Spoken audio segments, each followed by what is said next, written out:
Bonjour à tous, c'est Loser Killer qui vous parle donc pour une nouvelle vidéo un peu spéciale car en effet aujourd'hui sera une vidéo collection consacrée à la première vague 2020 Lego Ninjago. Donc le concept c'est très simple, je mets en scène tous les modèles ou presque de la vague et donc on en reparle de façon particulière, modèle après modèle, mais aussi de façon générale donc afin bien, de dresser un avis global sur cette nouvelle vague de modèles. Donc vous pouvez voir comme j'ai dit, il n'y aura pas tout. Il manque en effet deux modèles promotionnels en sachet ainsi qu'un pack de figurines qui doit sortir logiquement le 1er mars, mais je ne l'aurai pas à temps au moment où j'enregistre la vidéo, forcément.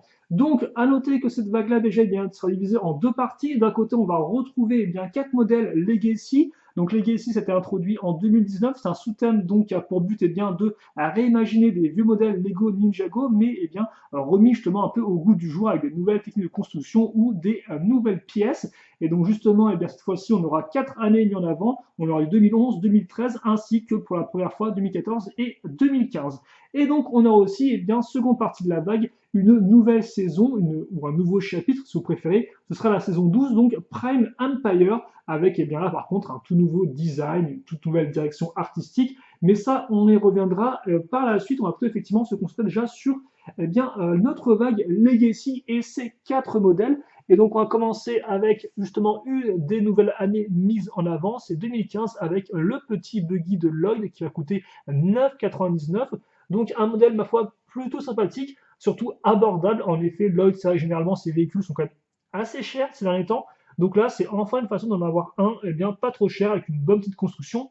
Alors certes, moi, je préfère le côté un peu plus foufou de la version originale du véhicule. Toutefois, je ne peux nier que la nouvelle version, même si elle est plus petite, eh bien, corrige certains problèmes de trous, d'espace un peu vide, qui étaient des fois un peu désagréables à l'œil. En tout cas, bon petit modèle que je peux vous conseiller. Second modèle Legacy, ce sera un modèle donc 4+, ce qui veut dire qu'on aura beaucoup moins de pièces, c'est plus pour les jeunes constructeurs, comme son nom l'indique. Et justement, on peut se poser la question de l'intérêt d'un modèle 4+ Legacy, vu que le concept même de Legacy de base, eh bien, c'est de réimaginer les modèles donc avec des constructions plus intéressantes, plus modernes, et aussi en termes de pièces. Et donc, c'est vrai que là, forcément, le nombre de pièces étant très limité, on peut se demander si ça ne va pas vraiment à l'encontre de ce principe-là. Surtout qu'en plus, la Grande Feu de Kai, donc 2011, on va pas se cacher comme un modèle assez rare que je pense la plupart voudraient voir refait en vraiment propre. Or là, bah non, c'est vraiment la version Legacy. Alors certes, qui est pas trop mal, je trouve, mais qui pour 20 euros est un peu manquante. J'aurais vraiment aimé soit qu'ils améliorent les petits trous qu'on a ici là sur le dragon, ou alors éventuellement qu'on ait une troisième figurine. Par exemple, je pense qu'avoir Nia en version civile comme elle a en 2011, qui est assez rare, n'aurait pas été du luxe. Et en plus, il aurait même pu peut-être refaire son imprimé, vu que ce n'est pas la première fois que c'est le cas, hein, en Legacy, en 4+, excusez-moi. On avait déjà eu des nouveaux imprimés pour les serpents en 2015. Par contre, je dois avouer que contrairement au premier au premier dragon 4+ Ninjago qu'on a eu en 2015, celui-ci est quand même bien mieux. Mais c'est vrai quand même que pour 20 euros, je me serais attendu à un peu mieux. Ensuite, donc pour 39,99, on aura le robot d'or, donc inspiré de la version 2013. Donc effectivement un peu plus blanc que doré, contrairement à sa version initiale. Toutefois, un modèle qui justement là par contre eh bien, met vraiment en avant des nouvelles pièces, des nouvelles techniques de construction, et donc qui est plutôt cool honnêtement. Si vous cherchez un bon robot assez massif, eh bien je peux vous le conseiller. Il est plutôt propre et il est assez plaisant à tenir en main. En plus que ces figurines, elles aussi, sont assez intéressantes selon moi. Donc honnêtement, rien à redire. Alors certes, le petit a quand même certains éléments de charme qui lui sont propres, qui ne sont pas repris sur la nouvelle version. Toutefois, je trouve cette dernière vraiment très chouette. En tout cas, il n'y a pas beaucoup de défauts à mes yeux, peut-être quelques problèmes d'articulation, mais là encore, il est plus articulé que la moyenne. Donc, honnêtement, je pense que si vous le prenez, vous ne serez pas déçu. Et enfin, donc pour 49,99, ce sera le Thunder Raider, donc tiré de sa version 2014, donc un modèle entre guillemets 2 ans dans le sens où il y aurait deux véhicules, donc le robot de colle ainsi que eh bien, le tout-terrain de foudre de Jake, qu'on va retrouver en version refaite un peu plus grosse, hein, parce que là encore Legacy c'est soit des réimaginations plus grosses ou plus petites, donc là c'est le premier cas. Alors certes plus gros, certes effectivement qui va reprendre les éléments caractéristiques, mais pas forcément tous. Et c'est ça un peu mon problème avec ce set-là, c'est que certes pour 50 euros c'est un très bon modèle, pas mal de figurines intéressantes, 5 au total, deux véhicules distincts qui peuvent en plus se combiner pour former un seul véhicule. Donc vraiment, en termes de jouabilité, il n'y a rien à redire, c'est vraiment tip top. Mais c'est vrai que par exemple, le Terrain de Foudre perd certains éléments caractéristiques de sa version 2014 que j'aurais bien aimé voir à nouveau. Alors certes, c'est peut-être préférant cette nouvelle version-là pour ces raisons-là, mais c'est vrai que voilà, c'est toujours un peu compliqué Legacy parce que d'un côté, vous devez faire en sorte de rester assez fidèle à l'original, et de l'autre, vous devez quand même pouvoir changer des choses. Et celui-ci, effectivement, je trouve qu'il change des choses qui ne devraient pas changer, et à l'inverse, c'est peut-être des éléments que j'aurais aimé voir un peu évoluer, comme par exemple le mécanisme, et qui eux restent le même. Donc c'est vrai que moi, je suis peut-être un peu mitigé sur certains éléments de ce set-là. Toutefois, d'un point de vue entre guillemets un peu plus objectif, en termes de jouabilité, il est honnêtement, il est plutôt propre, et pour 50 euros, je pense, il y a quand même de quoi bien s'amuser. Et donc voilà pour ces quatre modèles Legacy. Donc c'est vrai que par rapport à la première vague 2019, je trouve que forcément cette vague-là manque un peu d'homogénéité en termes de choix de véhicules.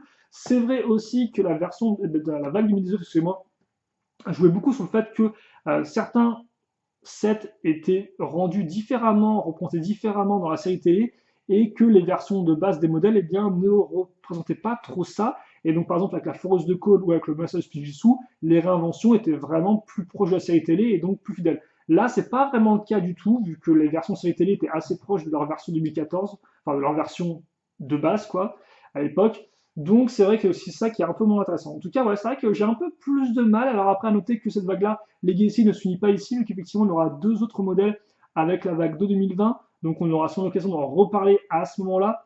Mais c'est vrai que malgré quand même des bons petits véhicules qui arrivent et bien justement à montrer un peu les nouvelles choses qui ont été faites, je sais pas, je suis un peu mitigé. J'étais un peu mitigé avant et après construction, je le suis toujours un peu, malgré les bons modèles qu'on a. Voilà. Et donc maintenant, on va passer à la vague donc, de Prime Empire. Alors au moment où je fais cette vidéo, la saison, la série télé n'a pas encore été diffusée. Il y a juste des mini-épisodes, mais je ne les ai pas tous vus. Donc rapidement, le synopsis, c'est plutôt simple. Vous avez un vieux jeu vidéo qui réapparaît, qui était pourtant une sorte, il me semble, de légende urbaine. Et donc ce jeu vidéo s'appelle Prime Empire, et il y a surtout des joueurs qui vont eh bien, disparaître dans le jeu. Donc les ninjas décident de mener l'enquête et donc rentrent à leur tour dans le jeu. Un jeu vidéo donc contrôlé par le grand méchant Unagami, qui peut compter sur l'aide eh bien, de son pack de rats, donc un gang de rats, ainsi que de ses visiers rouges pour faire la loi. Et donc les ninjas vont devoir visiblement récupérer 3 kaitana, donc des sortes de lames katana, donc des clés katana plutôt justement, donc du couleur jaune, rose ainsi que jaune. Et donc forcément ce sera un thème très inspiré jeu vidéo. En termes justement de design, on aura beaucoup de formes un peu abruptes, un peu carrées. On remarquera aussi que la plupart des véhicules ont des traînées de néon pour remonter la vitesse, donc façon un peu Tron. Donc là encore, effectivement, inspiration jeu vidéo, mais aussi pas mal cyberpunk, un peu années 80 aussi. Donc une sorte de mix un peu de tout ça, parce que là encore, jeu vidéo, il y a tellement de jeux vidéo différents que dire c'est inspiré des jeux vidéo, ça ne veut pas dire grand-chose non plus. Aussi à noter que la plupart des figurines auront des barres de vie encore pour le côté jeux vidéo, et que en termes aussi d'homogénéité visuelle, les véhicules des ninjas auront tous en couleur secondaire du blanc, ainsi que des autocollants qui vont vraiment mettre en avant beaucoup de logos, un peu d'emblèmes, et que justement dans cette vague-là, on aura des autocollants personnalisables, c'est-à-dire que vous avez des petites planchettes en plus pour poser des autocollants en plus si vous le souhaitez, afin eh bien, de personnaliser vos véhicules un peu à la façon des jeux vidéo où vous pouvez par exemple acheter des avatars, des smileys, des sons, etc. pour personnaliser votre personnage. Donc là, c'est un peu le même délire, mais façon sticker. Et donc ça sont effectivement des éléments qui vont vraiment définir visuellement cette vague-là. Et donc on va commencer par le début, car en effet j'ai fait trois petites scènes distinctes, et donc là on a les fameuses bornes d'arcade à Prime Empire, et aussi eh bien, des nouveaux pods. Donc les pods Lego, c'est pas la première fois qu'on en a, mais auparavant c'était principalement des modèles promotionnels. Or là on va vraiment les retrouver eh bien, dans le commerce, donc 9,99, vous en avez trois, un pour Kai, Jay et Lloyd. Donc dans l'idée, eh bien, ça remplace un peu les tout petits. Vous aurez donc eh bien, deux figurines dans une borne d'arcade qui sert un peu de grosse boîte de pods pour ranger vos figurines. Honnêtement, je ne sais pas trop quoi en penser, parce qu'effectivement, en termes de jouabilité, c'est un peu moins intéressant que les toupies, mais vous avez quand même deux figurines, dont effectivement des figurines exclusives. Alors, on ne les voit pas trop, c'est les versions Avatar là, qui justement eh bien, sont entrées dans le jeu à travers les bornes d'arcade. Mais c'est vrai qu'effectivement, je me dis que le concept de pod comme ça dans le commerce, c'est pas trop mal. Et surtout, je me dis qu'au final, ce qui pourrait être intéressant, ce serait d'avoir des pods Legacy dans lesquels vous auriez bien des figurines vraiment exclusives par rapport à la série télé. Donc je me dis que le concept est pas trop mal, même si là je suis pas non plus entièrement convaincu. C'est vrai que les versions Avatar aussi sont un peu spéciales, même si j'aime bien le parti pris assez franc. Et c'est vrai qu'en plus, certains vous pouvez les réutiliser pour vos décors cyberpunk non Ninjago, hein. Par exemple, la figurine de Lloyd, c'est genre totalement ça, quoi. Donc ouais, des bons petits arcade pods qui peuvent être une bonne façon soit de compléter cette collection, d'acheter un Ninja que vous aimez bien, ou juste bien d'avoir une sorte de petite ouverture dans le monde de cette saison 12 donc de Prime Empire. Ensuite, donc là, eh bien, première scène, après être entré dans le jeu, on passe directement dans le hub, en fait, donc dans l'espace de jeu, entre guillemets, un peu pacifique, où les personnages peuvent parler entre eux, acheter des choses. Donc là, j'ai mis eh bien en avant deux modèles. Donc d'un côté, vous aurez pour 19,99 le Mech Jet, donc un robot pour Kai, mais justement, comme son nom l'indique, c'est aussi la première fois que dans Ninjago qu'on a un modèle 2 en 1, si je ne dis pas de bêtises, enfin, si je ne prends pas en compte les modèles promotionnels, qui étaient plus des sortes de micro-modèles. Car en effet, là, vous aurez le choix soit de construire eh bien, ce robot-là, soit de construire un planeur. Alors très clairement, par contre, le planeur a dû être inventé après coup, vu qu'il utilise moins de pièces et aussi qu'il a plus d'éléments de design qui font un peu moins sens ou qui semblent un peu bâclés, selon moi. Mais il ne reste que le côté de zone 1 amène forcément plus de jouabilité pour ce prix, pour un même prix, quoi. Et donc, je salue l'initiative. Le modèle, quant à lui, est quand même relativement bien fait. Il rappellera un peu l'électronique de Jay, mais honnêtement, c'est un bon modèle que je peux vous recommander. Et donc, justement, ce modèle que j'ai mis en avant, c'est le Gamers Market, qui coûte quant à lui 34,99 et qui est aussi notre première. Donc, après le premier 2 en 1 en boîte de jeu, vous avez le premier pack de figurines Lego Ninjago en boîte. Car en effet, auparavant, c'était exclusivement réservé eh bien, au thème Lego City avec le pack de personnages au parc, à la plage ou encore les astronautes. Donc là, ben, c'est pareil, effectivement. Vous payez 34,99, vous avez 3 structures qui sont OK, et surtout, vous avez eh bien 9 figurines. Donc là, j'ai mis une Agami, il n'est pas présent dans le set. C'est juste que j'ai réparti les figurines pour que ça ait du sens par rapport à mes scènes de jeu, mais c'est pas forcément les figurines incluses dans les modèles à chaque fois. Mais là, vous avez quand même effectivement Zay en version Avatar, donc qui est forcément une référence à la saison 1. Vous avez aussi le retour d'Arumi, des versions Avatar et bien de Nia Cole, une version digitale de Jay. Effectivement, je ne l'ai pas précisé, mais les ninjas auront à chaque fois deux formes, à part pour Zane. Une version digitale, donc entièrement équipée avec armure, barre de vie et armes, ainsi qu'une version Avatar. Voilà. Et donc là aussi, vous aurez un rat, donc, ainsi qu'une visière rouge qu'on verra juste après, ainsi que les trois structures et le marchand d'armes au fond. Donc un bon petit modèle, même si là encore forcément les structures sont un peu limitées, mais au moins vous savez ce que vous allez avoir. C'est 9 figurines, elles sont de qualité, même si je pense qu'on aurait peut-être pu jouer un peu plus au côté fan service, encore plus peut-être pour les figurines de Cole et de Nia, mais ça reste vraiment un bon modèle. Et donc justement, après le hub, eh bien, ils vont partir un peu en mission dans le premier niveau, si je peux faire ça comme ça, avec justement la course. Donc la scène de la course ressemble à ça. C'est là où je vais mettre la plupart des véhicules des ninjas, parce que là encore, on aura une vague qui va mettre avant tout en avant les véhicules des ninjas plus que ceux des méchants, ce qui est un peu dommage, on y reviendra un peu après là-dessus justement. Donc justement, pas mal de véhicules pour les ninjas, à commencer eh bien, par le second modèle 4 plus cette vague-là. Ce sera le Cole Speeder Car à 9,99. Donc que voici, vous pouvez un peu mieux voir la Kaitana, donc le Kaitana qui est dans des blocs avec un point d'interrogation un peu façon Mario Bros. Donc un petit véhicule que moi j'aime beaucoup. Je trouve il a peu de pièces, mais avec peu, il fait beaucoup. Donc moi j'aime bien. Après, c'est vraiment une question de goût. Mais en tout cas, je le trouve plutôt cool. D'ailleurs, on peut peut-être mieux comprendre pourquoi on a eu le dragon de feu en 4 plus en Legacy pour faire justement un contraste entre le petit véhicule futuriste et un modèle un peu plus traditionnel pour les fans de Ninjago. Ensuite, donc, on aura eh bien pour 19,99, non, pour 29,99, excusez-moi, le J. Lloyd Velocity Racers, donc un modèle entre guillemets avec deux véhicules en un, façon un peu moto comme vu auparavant dans les précédentes saisons.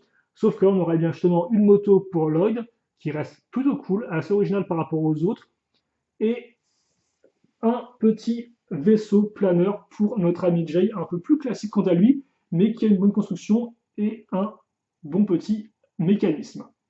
Donc voilà pour ces deux petits véhicules-là. Et donc vous noterez aussi que, autre élément par rapport au Kaitana que je mentionnais auparavant, c'est que pour une fois, elles auront une implication dans les boîtes de jeu. C'est vrai que généralement, c'est des trucs que vous avez à collectionner, que vous oubliez rapidement. Sauf que là, effectivement, comme vous pouvez le voir, le véhicule, celui-ci, ainsi que celui derrière, eh bien, on a une sorte de grosses barres qui ressortent. Eh bien, l'idée, c'est que vous allez enfoncer votre Kaitana dedans, faire tourner et ainsi donc eh bien, enclencher un petit mécanisme. Alors certes, vous pourriez aussi le faire avec vos doigts, hein, très clairement. La katana n'est vraiment qu'une sorte de proxy pour accéder au mécanisme. Elle n'est pas indispensable, mais j'aime bien le fait qu'ils aient lié le set et donc enfin le mécanisme ainsi que l'objet à collectionner. C'est vrai que c'est quand même extrêmement rare qu'ils le fassent. Je me souviens que par exemple en 2019 vague 2, avec le château de l'empereur de glace, ils avaient déjà fait ça, avec l'espèce de petite toupie Spijitsu, vous pouviez la mettre entre guillemets dans le mécanisme, faire bouger, et donc ça faisait comme si effectivement, en faisant le Spijitsu, Lloyd ouvrait la porte du château, quoi. Bah là, c'est un peu le même délire, sauf que c'est bah, commun à tous les véhicules des ninjas, je crois. Enfin non, peut-être juste, non, à 3-7, 3-7. Donc c'est même pas exploité jusqu'au bout, mais ça on aura l'occasion d'y revenir. Donc voilà pour ce modèle-là. On va revenir rapidement sur un autre modèle à 29,99, c'est le dragon de l'Empire. Un dragon que moi j'aime beaucoup, même si très clairement tous les éléments de détail et intéressants ont été mis à l'avant du dragon, ce qui fait que l'arrière est extrêmement fin et qu'effectivement, sous certains angles, on a le côté cache-misère qui fonctionne bien. Et par contre, si vous le regardez sous d'autres angles, un peu derrière, vous allez voir que ouais, l'arrière il est ultra plat, il est ultra fin. Mais ça reste toutefois un modèle que moi j'aime beaucoup malgré ça. Je trouve qu'il a un bon design, il fonctionne bien, il reste, il a une certaine présence, et surtout, c'est un des rares modèles de l'Empire. Et donc rien que pour ça, c'est bien. Et donc dans leur schéma de couleur, hein, orange, gris et noir et métal foncé. Vous pouvez d'ailleurs un peu mieux voir les fameuses visières rouges, des figurines très cool, qui apparaîtront donc dans 3 modèles, pour un total de 4 visières rouges dans la vague. Et vous avez aussi donc les fameux rats, donc des personnages un peu plus spécifiques à la tête de rat, hein, littéralement, avec des côtés un peu plus bariolés, et qui sont tous sur des overboards, ce qui fait qu'en termes de jouabilité, dès que vous avez un rat avec un overboard, bah, forcément ça rajoute une sorte de véhicule, et donc ça permet de créer des scènes de course-poursuite, donc il y a beaucoup de véhicules comme vous pouvez voir dans cette vague-là. Donc ouais. Autre véhicule, justement, ce sera le Ninja Tuner Car qui coûte 39,99. Donc, un de ces gros véhicules, alors qui n'est pas exempt de défauts. C'est clairement, il y a plein de petits trous, des éléments un peu bof, le mécanisme qui, honnêtement, est vraiment râlé pas crête. Mais toutefois, on sent qu'il y a vraiment une vraie direction artistique derrière ce modèle-là. On a un véhicule qui est vraiment unique par rapport aux autres de ce genre-là. Et moi, je trouve qu'il est, bah, justement, rien que pour ça, plutôt cool. Donc, plein d'éléments vraiment sympatoches qui font sens quand on prend le temps de le regarder. Donc, effectivement, c'est une voiture qui peut se transformer, entre guillemets, en vaisseau, ce qui va encore être assez original. Et voilà. Donc, bon petit modèle, même si un peu cher forcément, sur c'est 40 € une voiture, donc il faut savoir où vous mettez les pieds et qui, hélas, pour ce prix-là, je pense, aurait une mérité d'avoir des meilleures finitions. Mais qui, néanmoins, a vraiment un très chouette concept et des éléments de design qui sont vraiment au top.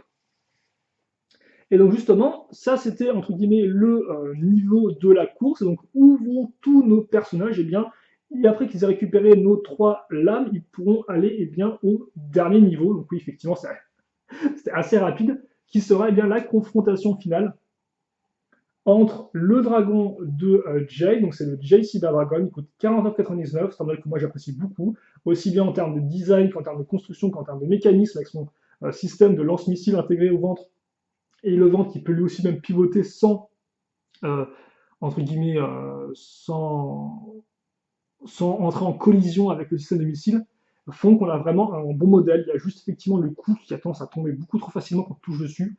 Un problème de poids sûrement par rapport aux articulations qui ne tiennent pas. Mais c'est vraiment un modèle que je trouve très cool. Et donc c'est vrai qu'effectivement, je vous disais que Unagami ne venait pas avec le Gamers Market parce qu'effectivement, il vient avec ce modèle-là. Et donc d'ailleurs, à noter que dans ce modèle-là, vous aurez aussi Digi Nia qui est exclusive. Et vous aurez aussi les 2 membres du Rat Pack, donc Hausner et Richie, en version un peu suréquipée, très cool. Donc c'est un modèle que moi j'apprécie beaucoup, hein, que ce dragon, vraiment très chouette et que j'aime bien. Est-ce que je viens de faire tomber une figurine par erreur? Non, c'est bon.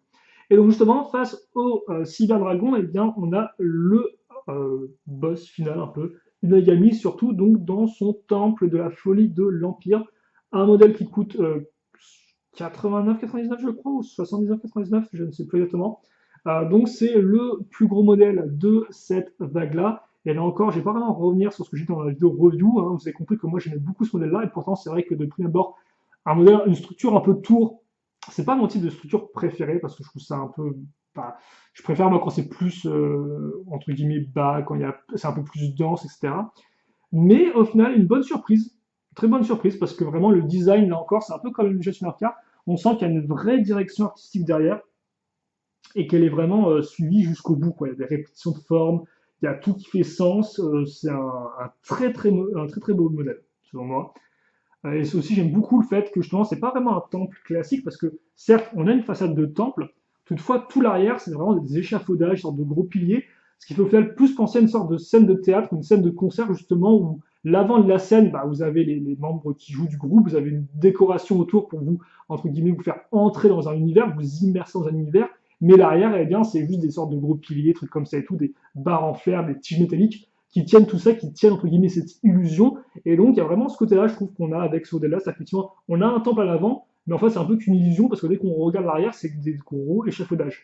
Forcément, c'est aussi pour des raisons, je pense, de prix, quoi, hein, des grosses pièces, pour faire des grosses structures rapidement. Aussi pour la référence à Donkey Kong, donc effectivement, jeu d'arcade qui se passait avec des échafaudages, etc. Donc, ouais. Mais très bon modèle, et par exemple, voilà, c'est vrai que et encore, un modèle similaire, ce serait le Temple de la Résurrection sorti en 2018, qui est le même concept, c'est une tour aussi, sauf qu'effectivement, le Temple de la Résurrection, je peux apprécier le mécanisme qui est bien pensé, mais le design est vraiment déjà vu, si vous voulez. Alors que là, le design, certes, c'est aussi une tour, mais le design est vraiment original, et surtout, il y a un impact visuel qui est très fort, et moi, c'est ce que j'aime particulièrement. Et là, ouais, non, vraiment, visuellement parlant, c'est très chouette, la section figurine est bonne, donc ça, c'est vraiment un de mes modèles préférés. Et donc justement, en parlant de modèle préféré, je pense que voilà, vous avez effectivement la tour que j'aime beaucoup, vous avez aussi le dragon. Là, forcément, vous allez me dire, mais les Killer, c'est pas un peu les trucs qui coûtent le plus cher. La réponse est oui, mais j'y peux rien s'ils sont bien. Voilà. Après, c'est vrai que en moins cher, j'aime quand même pas mal un peu le Lloyd, j'aime aussi quand même beaucoup le dragon de l'Empire. Je vais pas le cacher. Donc, honnêtement, tous sont des bons éléments. Après, c'est vrai que il n'y en a aucun, par contre, de vraiment parfait. Il n'y en a aucun vraiment qui m'a fait vraiment genre waouh, excellent, quoi. À part peut-être effectivement le temple de la folie.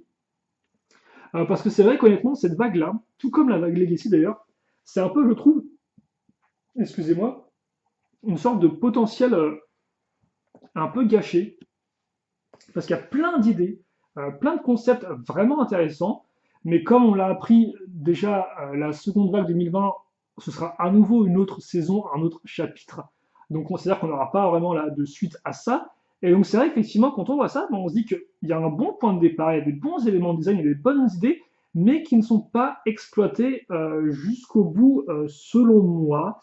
Alors déjà, effectivement, on noterait qu'on n'a pas de design en boîte de jeu, alors je ne sais pas quelle est la raison, peut-être une raison par rapport à l'histoire. Là encore, il faudra attendre de voir ça, même si c'est vrai qu'on a vu une version de Digidesign dans un magazine, mais bon, pour l'instant, on ne sait pas plus. En tout cas, au moins chez la vidéo.